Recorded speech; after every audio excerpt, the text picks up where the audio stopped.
Spending the weekend at his Florida resort. This is the 5th time he's been there since becoming president. And while he may be more comfortable at what he calls his winter White House, everyone's not on board with the current arrangement as it is.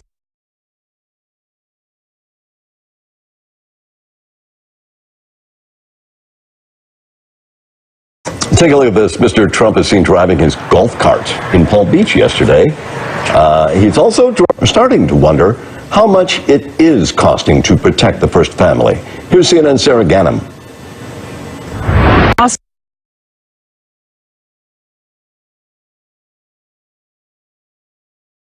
Of protecting the president, his family, and their homes. In a letter to New York congressional members last month, NYPD Commissioner James O'Neill wrote, "Funding will be critical to ensure New York City the personnel and resources that are necessary to keep the city and all its residents safe." Mayor Bill Day to Inauguration Day, they spend an estimated $60,000 in overtime every day Trump spends in Florida, protecting Trump while he's at Mar-a-Lago. That's a bill local taxpayers will have to pay if the federal government or Trump himself doesn't reimburse. Supporters of the president say he's often working during his trips to Mar-a-Lago, even calling it the Winter White House. But the president himself had harsh words for his predecessor's trips. Back in 2011, tweeting this: "The habitual vacationer Barack Obama is now in Hawaii. This vacation is costing taxpayers $4 million. During the election, Trump also told the publication The Hill, quote, "I would rarely leave the White House because there's so much work to be done." So far, Trump has spent more than a fourth of his time in office at Mar-a-Lago. There are more moving parts for the Secret Service when it comes to the first family. Trump has multiple homes, his adult children frequently travel, and his wife Melania and their son Barron live in New York City, a decision the NYPD says cost the department up to $146,000 a day. Sarah Ganim, CNN, New York. So on top of this, there are 3 senators questioning how the Trump properties are being protected and whether taxpayers are footing that bill. So they asked those questions in a letter they sent to the Secretaries of Defense, State, and Homeland Security. I spoke to one of those senators who signed that letter, Richard Blumenthal, a bit earlier. Take a listen. Is your intent here to decipher a conflict of interest? Our focus really is on the potential conflict of interest raised by his continuing to have ownership of this vast global empire of real estate holdings, golf courses, resorts, hotels, all bearing his name, all potentially the target of terrorist attacks, and presumably somebody is guarding them and protecting them. We want to know, is it at taxpayers' expense? Because obviously the federal government has to protect him and his family, but not necessarily all of his holdings and ownings across the world.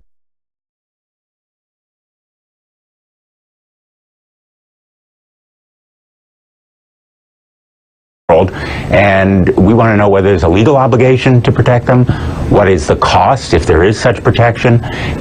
That's part of what we're asking. Very, very important question, because if they requested it and the federal government complied, it raises the additional specter of conflicts of interest. But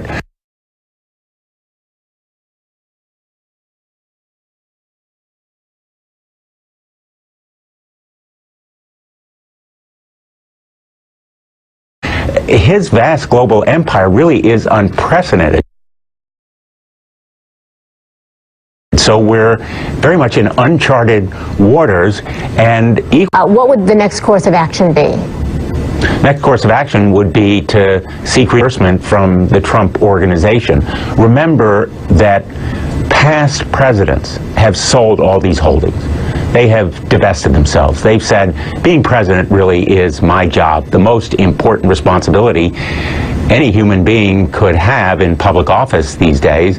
And so I'm going to devote myself exclusively to that task. Donald Trump has said, in effect, I'll put it in a blind trust, but I'm going to retain ownership, and the targeting could actually affect his judgments about foreign policy or other kinds of actions, which is a separate and grave fear. But the next step we would take, I think, is to alert our colleagues, inform the public. Full disclosure and transparency are absolutely necessary here, and then there might be remedies to seek reimbursement. So that's the purpose of this whole letter, is full disclosure, transparency. Sunlight is the best disinfectant. The public really can draw its own conclusions, but we want money back for taxpayers if we're footing the bill. All right, Senator Richard Blumenthal, we thank you so much for being here. Thank you. Those senators say they've set a deadline for the secretaries to respond. That is, by next Wednesday, they have to answer where that money's coming from. Next, the legacy of rock pioneer Chuck Berry. I was there when he was one of the first to be inducted into the Rock and Roll Hall of Fame, an incredible night, and he was inducted by one of his biggest fans, Rolling Stones guitarist Keith Richards.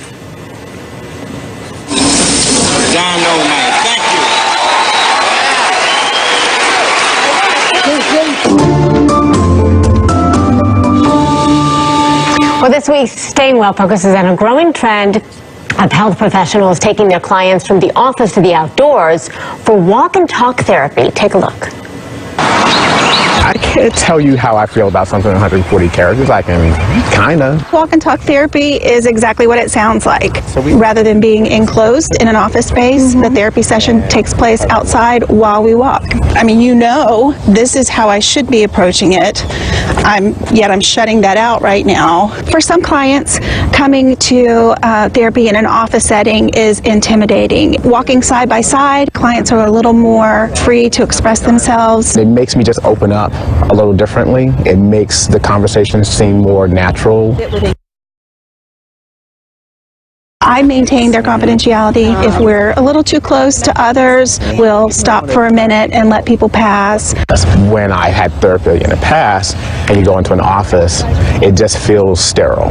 When we're out walking, we're moving forward. And it's the exact same thing we're doing in the therapeutic process. We're moving forward. Like my dad. Hello? No one asked us to go into the cave.